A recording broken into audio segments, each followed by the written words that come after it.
للہ اما بعد وعن اسماء بنت ابی بکر رضی اللہ تعالی عنہما، اسماء بنت ابی بکر رضی اللہ تعالی عنہما سے روایت کیا گیا ہے ان النبی صلی اللہ علیہ وسلم قال فی دم الحیض، بے شک نبی صلی اللہ علیہ وسلم نے حیض کے خون کے بارے میں فرمایا، یصیب الثوب، جو کپڑے کو پہنچ جاتا ہے، لگ جاتا ہے، تحتہ، وہ اسے کھرچے، ثم تقرصہ بالماء، پھر اسے وہ پانی کے ساتھ ملے، ثم تنضحہ، پھر وہ پانی کے ساتھ اسے دھو لے، ثم تصلی فی، پھر وہ اس میں نماز پڑھے۔ حیض کا خون اگر کپڑے کو لگ جائے تو آپ صلی اللہ علیہ وسلم نے اس کے بارے میں 3 مرحلے ذکر کیے۔ پہلا مرحلہ اسے کھرچ دے کسی چیز کے ساتھ، جس طرح کے بعد روایات کے اندر آتا ہے کہ آپ نے فرمایا پتھر وغیرہ، صالح پتھر کے ساتھ یا لکڑی کے ساتھ یا کسی ٹیشو کے ساتھ، کسی چیز کے ساتھ وہ اسے پہلے اس کے جسم کو جو نظر آ رہا ہے اسے زائل کر دے۔ اگر وہ خشک ہو چکا ہے تو اسے کھرچ دے، اور اگر وہ گیلا یعنی کہ لیکوڈ فارم کے اندر ہے تو بھی اسے کسی کپڑے کے ساتھ، کسی چیز کے ساتھ پہلے صاف کرے۔ پھر اس کے بعد دوسرا مرحلہ آپ نے یہ بیان فرمایا کہ اس کے اوپر وہ پانی تھوڑا سا ڈال کے انگلیوں کے پوروں کے ساتھ اسے ایسے کپڑے کو اس جگہ کو ملے، اچھی طرح اسے ملے، تاکہ وہ جو نجاست کے اثرات جو اس کے دھاگے کے ریشوں میں داخل ہو چکے ہیں ان سے وہ نجاست وغیرہ نکلے۔ اور تیسرا آپ نے فرمایا ثم تنضحہ، پھر وہ اس میں پانی ڈالے اس کے اوپر۔ 3 مرحلے آپ نے اس کی طہارت کے ذکر کیے، پہلے کھرچنا، پھر اسے پانی کے ساتھ بھگو کر ملنا، پھر اس کے اوپر پانی بہانا تاکہ اچھی طرح وہ چیز نکلے، ثم تصلی فی، پھر تو اس کے اندر پھر وہ اس میں نماز پڑھے۔ تو یہ حدیث مبارکہ جو ہے، اس سے پہلی بات یہ معلوم ہوئی کہ حیض کا خون نجس ہے۔ آپ صلی اللہ علیہ وسلم نے دھونے کا حکم بھی دیا، ملنے کا حکم بھی دیا، کھرچنے کا حکم بھی دیا،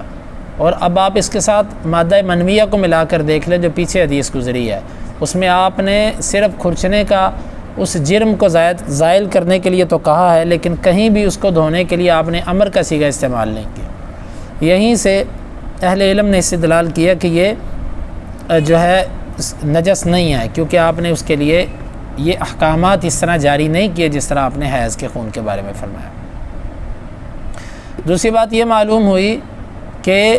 جس جگہ پر حیض کا خون لگے صرف اتنی جگہ کو اگر دھو لیا جائے تو اسی کپڑے کے اندر نماز پڑھی جا سکتی ہے۔ تیسری بات یہ معلوم ہوئی کہ حیض والی عورت کا بدن، اس کا پسینہ، اس کا باقی سارا جسم پاک ہوتا ہے، کیونکہ اس کے صرف اور صرف اسی جگہ کو دھونے کا حکم دیا۔ اگر اس کا پسینہ، اس کا بدن اور باقی چیزیں اگر اس کی پاک نہ ہوتی تو اس کو پورے کپڑے دھوئے جاتے، اور پھر اس کے ساتھ جو مخصوص تعلق کے سوا جو جسم سے جسم لگ جاتا ہے پھر یہ بھی جائز نہ ہوتا۔ تو بہرحال اس حدیث مبارک سے یہ بات معلوم ہوئی کہ حائضہ کا سارا بدن، سارا جسم اس کا پاک ہوتا ہے۔ اور اس حدیث میں نبی صلی اللہ علیہ وسلم نے پانی کا ذکر کیا ہے۔ اس میں اہل علم کا اختلاف ہے کہ پانی کے سوا کوئی مائع چیز جو ہے وہ، یا کوئی بھی چیز جو ہے وہ نجاست کو زائل کر سکتی ہے کہ نہیں کر سکتی۔ اس کے بارے میں اکثر اہل علم نے کہا کہ صرف پانی، اور بہت سارے اہل علم ایسے بھی ہیں جو کہتے ہیں نہیں، پانی کے علاوہ بھی بہت ساری چیزیں ہیں جو نجاست کو زائل کر دیتی ہیں، مثلا مٹی ہے، ہوا ہے، سورج ہے، اس کی دھوپ ہے، اس طرح کی چیزیں۔ بہرحال شیخ الاسلام ابن تیمیہ رحمہ اللہ کا موقف بھی اس سلسلے میں کچھ ایسا ہی ہے، وہ کہتے ہیں کہ مٹی وغیرہ سے سے بھی طہارت حاصل ہو جاتی ہے۔ یہ بات ٹھیک ہے، لیکن یہ اسی صورت میں ہے کہ جب پانی آپ کے پاس موجود نہ ہو، یا پانی کے استعمال کرنے پر آپ قدرت نہ رکھتے ہوں۔ اور اس حدیث سے یہ بھی معلوم ہوا کہ نماز کے لیے طہارت شرط ہے بدن کی اور کپڑوں کی۔ آپ صلی اللہ علیہ وسلم نے فرمایا کہ پہلے اس کو دھو لے اور پھر اس میں نماز پڑھے۔ اس سے معلوم ہوا کہ نماز ایسے کپڑوں میں جائز نہیں ہے کہ جس کو دھونے کی اور پاک کرنے کی بھی ضرورت باقی ہو۔ اور آپ نے ان 3 چیزوں کا ذکر کیا۔ اسی حدیث کو بنیاد بنا کر بعض اہل علم نے کہا کہ اسی ترتیب سے اس کو صاف کیا جائے گا کہ پہلے کھرچا جائے، پھر اس کو جو ہے نا وہ ملا جائے، پھر اس کو دھویا جائے، تاکہ طہارت خوب اچھے طریقے سے حاصل ہو سکے۔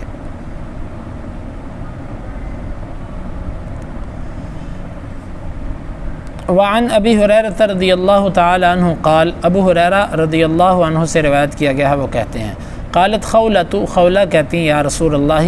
اے اللہ کے رسول